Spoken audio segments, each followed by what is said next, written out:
adalah gembalaku, takkan kekurangan aku.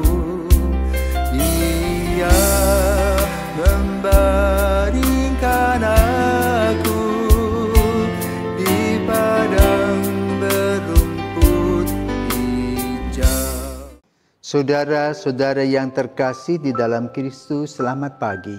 Salam jumpa lagi dalam Sabda Siap Saji, Selasa 20 Februari 2024, hari biasa Pekan Prapaskah pertama. Marilah kita berdoa, karena Bapa, Putra, dan Roh Kudus. Amin. Allah Bapa Maha Mulia, Engkau menghendaki agar kerajaan-Mu hadir di tengah-tengah kami. Mampukanlah kami membangun pertobatan dan melaksanakan sabda-Mu dalam perbuatan kami, agar damai sejahtera-Mu sungguh terwujud di dunia. Dengan perantaraan Tuhan kami Yesus Kristus Putra-Mu, yang hidup dan berkuasa bersama Dikau, dalam persatuan Roh Kudus, Allah sepanjang segala masa. Amin. Tuhan bersamamu dan bersama rohmu. Inilah Injil Yesus Kristus menurut Matius. Dimuliakanlah Tuhan. Matius bab 6 ayat 7 sampai dengan 15. Dalam khotbah di bukit, Yesus berkata kepada murid-muridnya, "Dalam doamu janganlah kamu bertele-tele seperti kebiasaan orang yang tidak mengenal Allah. Mereka menyangka bahwa karena banyaknya kata-kata, doa mereka dikabulkan. Jadi, janganlah kamu seperti mereka, karena Bapamu mengetahui apa yang kamu perlukan seperti kamu minta padanya. Karena itu berdoalah begini: Bapa kami yang di surga, dikuduskanlah namamu, datanglah kerajaanmu, jadilah kehendak-Mu di bumi seperti di surga. Berilah kami pada hari ini makanan kami yang secukupnya, dan ampunilah kami atas kesalahan kami, seperti kami juga mengampuni orang yang bersalah kepada kami. Dan janganlah membawa kami ke dalam pencobaan, tetapi lepaskanlah kami daripada yang jahat. Amin. Karena jikalau kamu mengampuni kesalahan orang, Bapamu yang di surga akan mengampuni kamu juga. Tetapi jikalau kamu tidak mengampuni orang, Bapamu juga tidak akan mengampuni kesalahanmu." Demikianlah sabda Tuhan. Terpujilah Kristus. Selamat pagi para pirsawan. Pada pagi hari ini kita berjumpa dengan Suster Priska SSPS yang menjadi misionaris di Chile. Mungkin Suster bisa menerangkan sedikit tentang sejarah panggilan Suster secara pribadi, lalu mengapa Suster memilih SSPS, lalu sejak kapan Suster dikirim menjadi misionaris di Chile, bagaimana situasi dan kondisi serta perasaan Suster pada awal dan saat ini. Ya, dimana hari ini kita diajak dengan kekuatan doa dalam misi, yaitu melalui doa-doa yang diajarkan oleh Yesus. Silahkan Suster memperkenalkan dan sebagainya. Baik, terima kasih Romo. Selamat pagi saudara-saudari sekalian dimanapun berada. Perkenalkan, saya Suster Priska Ketut Sumiarti SSPS. Saya berasal dari Paroki Hati Kudus Yesus Palasari. Saya Putri Palasari. Saya anak keempat dari 8 bersaudara. Bapak Yakobus Mademari dan Matilda Ngah Mekir, Pan yang dikenal dengan Pan Winaste dari Palasari. Saya mempunyai sejarah panggilan, memang Roh Kudus yang menangkap saya. Di Palasari ada suster-suster OSF, romo-romonya misionaris SVD. Sejak kecil saya memang senang membantu di gereja, merangkai bunga, membersihkan gereja, dan saya juga ikut pengawal Maria. Yang saya tertarik dulu romo-romo SVD yang misionaris Belanda, Jerman. Mereka sore-sore hari Minggu, mereka jalan-jalan di kampung. Waktu itu saya masih kecil, saya senang mengikuti mereka dari belakang. Dan kalau di kegiatan di gereja, saya selalu misah sore, saya sering ke gereja, setelah itu mendekati pastoran. Ada Bruder Ignatius dulu yang bekerja di KTIK, beliau tuh suka merokok. Kami anak-anak kecil pergi ke kantornya minta kotaknya itu untuk tempat pensil. Setelah itu Bruder cerita tentang siapa mereka, karena orangnya besar, tinggi, kita kan masih kecil. Karena kami ini misionaris. Pernah saya bertanya, misionaris itu apa? Saya bilang begitu. Bruder Ignatius cerita, kalau kamu ingin menjadi misionaris, mesti banyak berdoa supaya Tuhan bisa menunjukkan jalan. Sejak itu saya senang berdoa, saya senang berdoa pengawal Maria. Saya punya saudara yang namanya Bapak Gunade, kebetulan dia ada di sini. Kami berselisih 1 tahun. Kami sering ke gereja bersama-sama, juga persiapan komuni pertama, krisma, juga bersama-sama. Akhirnya saya tertarik untuk mendekati apa sebenarnya itu misionaris. Pernah saya berdoa di gereja, dalam kusuk berdoa dengan mata tertutup, saya membayangkan seorang suster yang memegang 2 anak yatim piatu. Itu awal mulanya. Setelah beberapa menit saya berdoa dengan mata tertutup, saya melihat dengan jelas ada satu suster yang masuk ke altar dengan 2 anak yatim piatu. Waktu saya buka mata, saya terkejut, saya kaget. Sebenarnya membayangkan seorang suster yang memelihara anak yatim piatu. Tapi saya simpan dalam hati. Setelah saya tamat dari SMKK Palasari, saya sebenarnya mau masuk perawat di Surabaya, tetapi tes saya tidak lulus.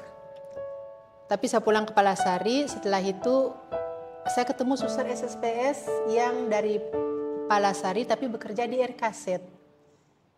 Saya dekati suster itu, ternyata dia dari RKZ, suster SSPS, suster misi Abdi Roh Kudus. Saya mendekati suster itu, susternya tidak begitu ramah menurut saya. Suster, saya ingin tahu bagaimana untuk menjadi suster. Dia hanya mengatakan, kalau kamu ingin tahu silahkan datang ke alamat ini. Hanya saya diberi alamat saja, tidak menjelaskan dengan ramah, tidak, kok susternya seperti ini, saya bilang begitu. Tapi hati saya berterima kasih karena saya diberi satu alamat. Kalau kamu mau silahkan datang ke alamat ini. Setelah itu saya di gereja tuh saya berdoa, apa yang maksudnya kok? Padahal alamatnya saya tidak tahu Surabaya juga, tidak tahu pernah bepergian jauh. Tetapi hati saya kok tergerak untuk pergi ke alamat yang diberikan itu.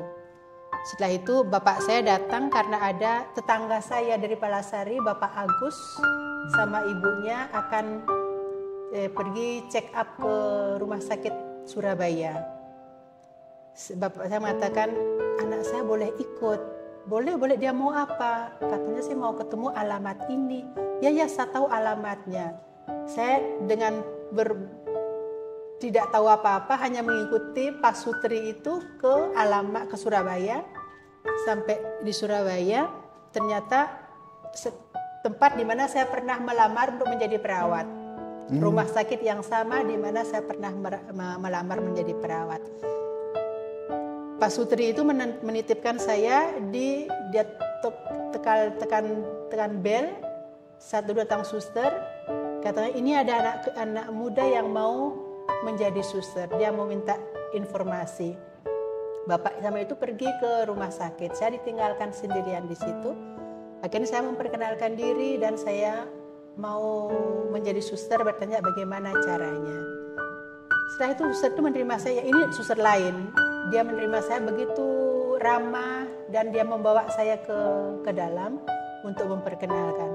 Singkat cerita, akhirnya saya memutuskan untuk masuk kongregasi SSPS Dan awal-awalnya memang yang kita diminta itu syarat yang pertama senang berdoa. Saya selalu masih ingat, kalau kamu senang berdoa sudah ada tanda-tanda panggilan. Memang saya senang kalau ada adorasi, teguran, saya senang memang berdoa. Setelah itu saya merasa disinilah tempat saya. Mengenal lebih jauh lebih dalam SSPS, ternyata SSPS itu kongregasi yang didirikan oleh Bapak Arnoldus Jansen yang sebelumnya dia mendirikan kongregasi SVD. Di situ saya baru tahu bahwa kongregasi SVD didirikan oleh Santo Arnoldus Jansen, kemudian dia mendirikan kongregasi untuk para suster SSPS. Akhirnya saya ingat romo-romo SVD yang di Palasari, oh ternyata saya sudah mengenal sebelumnya. Di situ saya merasa dalam doa-doa saya itu kebanyakan yang dulu tuh kok doa syukur. Sepertinya Tuhan begitu menyiapkan perjalanan saya dari paroki Palasari sampai ke Surabaya, mengenal kongregasi di Surabaya. Dan Roh Kudus memang sebenarnya saya ditangkap oleh Roh Kudus karena spiritualitas dari suster-suster SSPS itu kan Roh Kudus. Karisma dari kongregasi SSPS itu kan hiduplah Allah Tritunggal dalam hati kita dan dalam hati semua orang umat manusia. Bapak pendiri menginginkan setiap SVD dan SSPS itu menghidupi cinta Allah Tritunggal. Cinta antara Bapa dan Putra dan Roh Kudus. Cinta dari ketiga pribadi ilahi ini yang kita hidup, yang SSPS dan SVD hidupi. Setiap SVD dan SSPS pertama harus mengenal cinta Allah Tritunggal, Romo. Karena Bapa mencintai seluruh umat manusia sehingga dia mengutus putranya Yesus karena mencintai umat manusia supaya manusia juga bisa diselamatkan. Yesus datang ke dunia, lahir di kandang Bethlehem melalui Bunda Maria karena dia mencintai setiap insan manusia. Yesus juga menerima sengsara dan wafat demi cintanya juga kepada setiap manusia. Antara Bapa dan Putra adalah Roh Kudus adalah cinta Bapa dan Putra. Sehingga sejak saya mendapat pembinaan awal, saya mendalami apa sebenarnya cinta Allah Tritunggal itu. Sepertinya sulit untuk dimengerti tapi dirasakan itu, Romo. Kalau berdoa, saya sebagai ciptaan Tuhan merasa benar-benar dicintai oleh Bapa, Putra dan Roh Kudus. Tetapi saya juga diminta untuk membagikan cinta itu. Cinta yang saya terima dari Allah Tritunggal, saya merasa benar-benar dicintai, dan cinta yang saya rasakan di hati, saya ekspresikan dengan mencintai setiap orang yang Tuhan percayakan kepada saya. Setelah 7 tahun dalam formasi, saya tahun 1989 saya mengikrarkan kaul kekal, kaul ketaatan, kaul kemiskinan, dan kaul kemurnian. Itu yang kami janjikan kepada Tuhan, bahwa saya menyerahkan diri kepada Tuhan dan mengabdi kepada Dia dan pergi kemana Tuhan mengutus saya.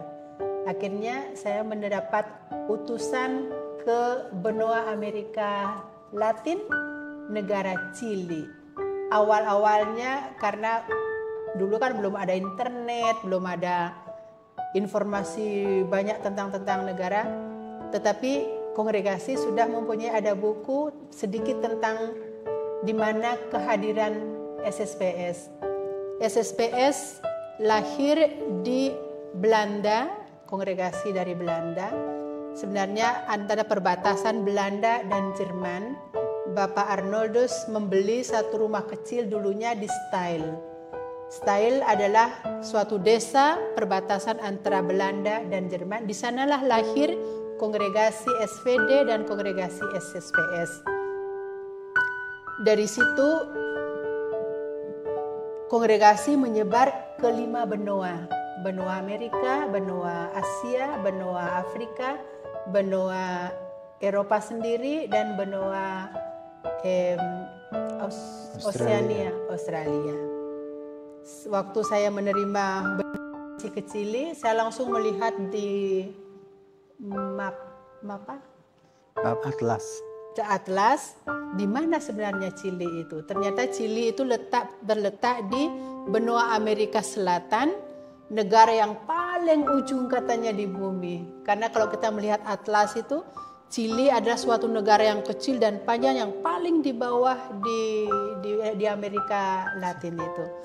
Negara itu negara kecil, tetapi waktu 25 tahun yang lalu, Romo, Chili masih hampir 90% itu Katolik.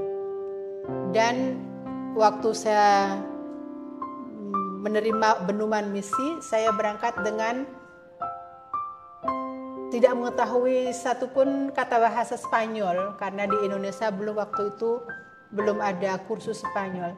Tetapi dalam hati saya, setiap kali saya berdoa, Tuhan menguatkan, percaya bahwa di mana kamu diutus, Tuhan telah menunggu kamu di sana, dan Tuhan pasti akan membantu untuk bisa menjalankan misi yang baru.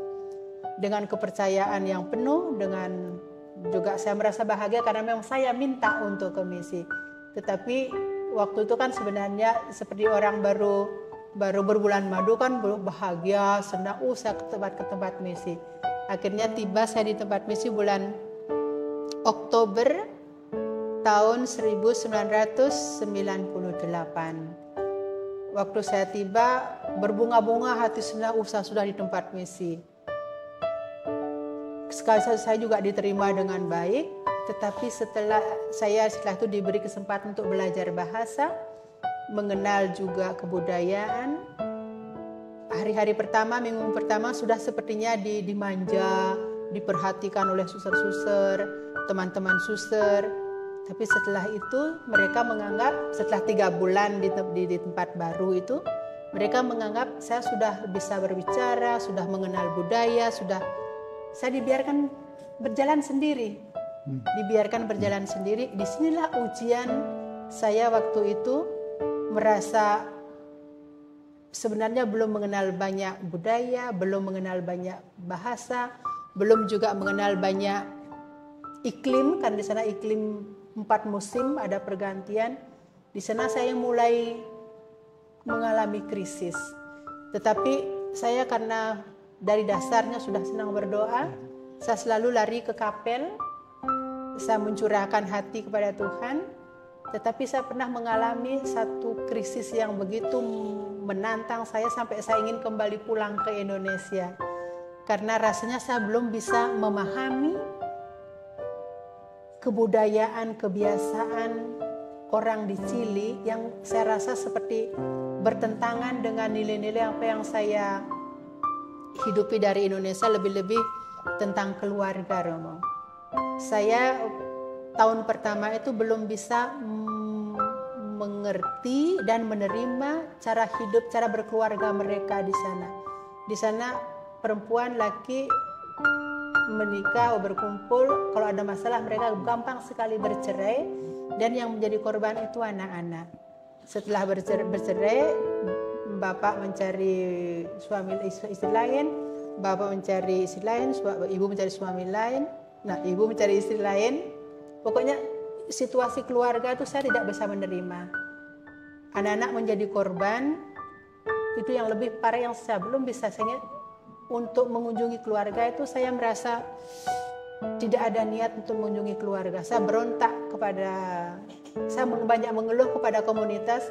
Saya tidak mau keluar, saya tidak mau mengunjungi keluarga. Saya merasa ada penolakan.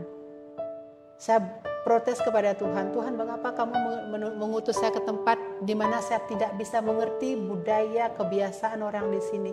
Saya menderita, saya sedih, saya menangis, saya sampai melawan Tuhan. Saya tidak mau meneruskan di sini, saya mau pulang ke Indonesia. Suster sampai capek memberikan sabar, kamu mesti mengerti. Tapi saya belum bisa mengerti, belum bisa menerima situasi yang baru. Akhirnya satu saat, Romo, karena saya begitu sedih, begitu gelisah, saya pergi ke kapel. Kapel kecil seperti ini, saya menangis, saya memberontak kepada Tuhan. Pokoknya saya akan pulang, saya tidak bisa meneruskan misi di Chili. Apa yang terjadi, Romo? Sepertinya saya dijatuhkan di lantai, saya tengkurap di lantai, dan pundak saya ini sepertinya ditekan oleh batu besar. Batu besar menindih tubuh saya ini, sepertinya saya tidak bisa bergerak karena juga isak tangis, kesedihan, kegalauan hati saya membuat saya sepertinya tidak berdaya apa-apa.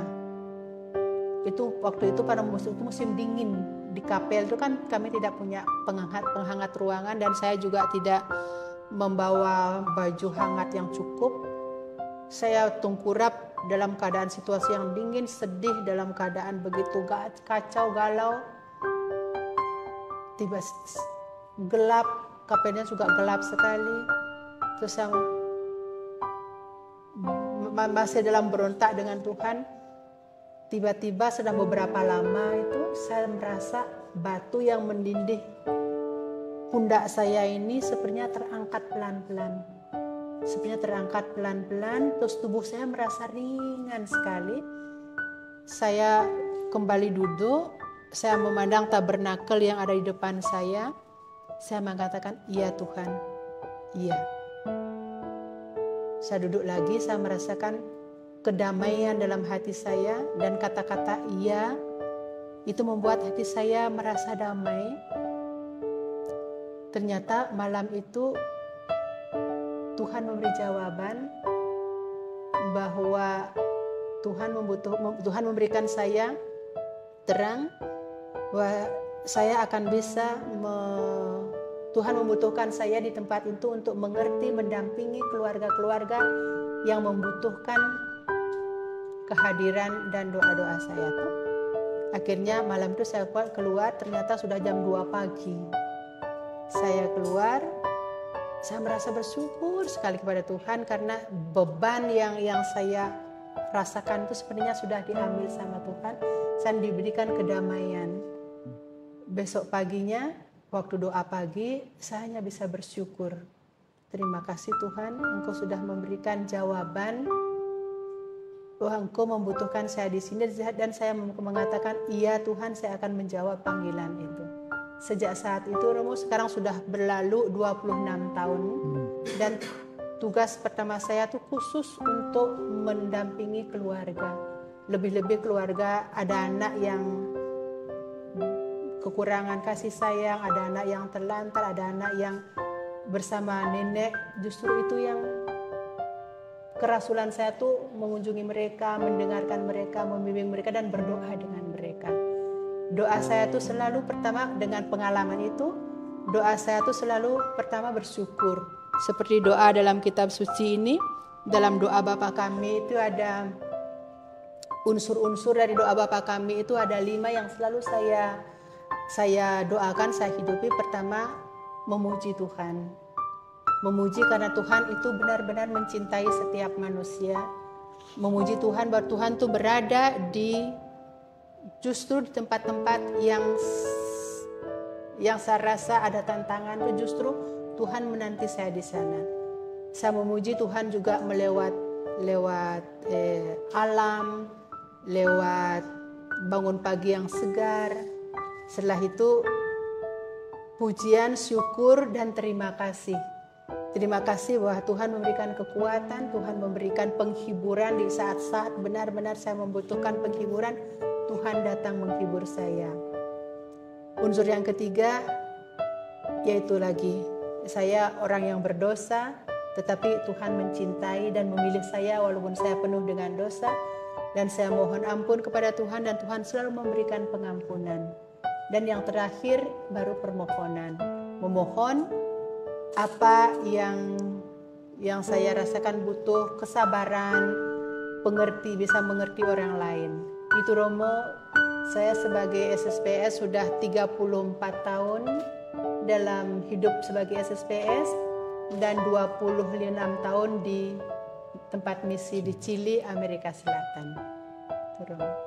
Ya, terima kasih untuk sharing pengalaman suster dalam proses panggilan, ya, di mana kekuatan dalam menghadapi kehidupan kita itu ada doa. Maka kita bersyukur kepada Yesus yang pada hari ini mengajarkan kita doa Bapa kami. Kenapa? Kalau kita melihat sejarah gereja Katolik itu sejak awal sampai hari ini, ya, dipenuhi begitu banyak berkat. Bayangkan satu kongregasi saja sekitar mungkin dari dulu 9 ribuan ya. Sekarang turun. Sudah menurun sekarang. Tetapi lalu kekuatan dalam gereja Katolik itu ada dalam kehidupan para imam, biarawan, biarawati, dan keluarga. Jangan lupa. Ya, di mana doa Bapa kami itu selalu kita ucapkan dimanapun. Ya, entah pastor, entah uskup, entah bapak, ibu, anak-anak pun selalu mendoakan doa yang diajarkan oleh Yesus sendiri, dan terutama ketika kita mengikuti Ekaristi. Dan di situ ada kekuatan. Maka tadi saya men-sharingkan pengalaman yang boleh katakan membuat gundah, membuat ragu-ragu sebagai seorang misionaris, dan Tuhan memberikan kekuatan melalui doa-doa. Semoga kita pun juga boleh mengalami kesulitan, ya. Karena kesulitan itu adalah bagian dari kehidupan kita. Ya. Di mana melalui kesulitan itu kita akan memberikan satu proses, ya, pembaharuan hidup. Maka muncullah dalam doa itu ada rasa syukur kepada Tuhan, puji-pujian kepadanya, dan permohonan. Semoga suster yang akan kembali ke Chile, di mana umat sudah tunggu ya, kapan suster pulang. Tetapi orang di Palasari juga jangan cepat-cepat pulang. Ya, itulah kehidupan. Ya. Semoga Tuhan memberkati kita. Mari kita berdoa dan suster akan menutup dengan doa. Silakan suster. Allah Tritunggal yang Maha Kudus, Bapa, Putra, dan Roh Kudus, Engkau menghendaki setiap orang, setiap insan mengenal-Mu, memuji dan memuliakan nama-Mu. Engkau menghendaki setiap insan hidup di bumi ini merasakan cinta-Mu yang membebaskan, cinta-Mu yang menghidupkan, dan cinta-Mu yang membahagiakan. Saya bersyukur bahwa Engkau mencintai setiap orang yang mau percaya kepadamu. Tetapi Tuhan, ada banyak juga yang belum mengenal Engkau, belum merasakan cinta-Mu. Maka saat ini ya Tuhan Allah Tritunggal yang Maha Kudus, saya mohon juga semoga setiap orang mengenal cinta-Mu, merasakan cinta-Mu, dan memuliakan Engkau sebagai Allah penyelamat dan Allah yang membebaskan dari setiap dosa. Amin. Tuhan bersamamu dan bersama rohmu. Semoga kita sekalian diberkati oleh Maha Kuasa, Bapa dan Putra dan Roh Kudus. Amin. Selamat pagi. Selamat pagi, terima kasih. Terima kasih suster untuk sharingnya.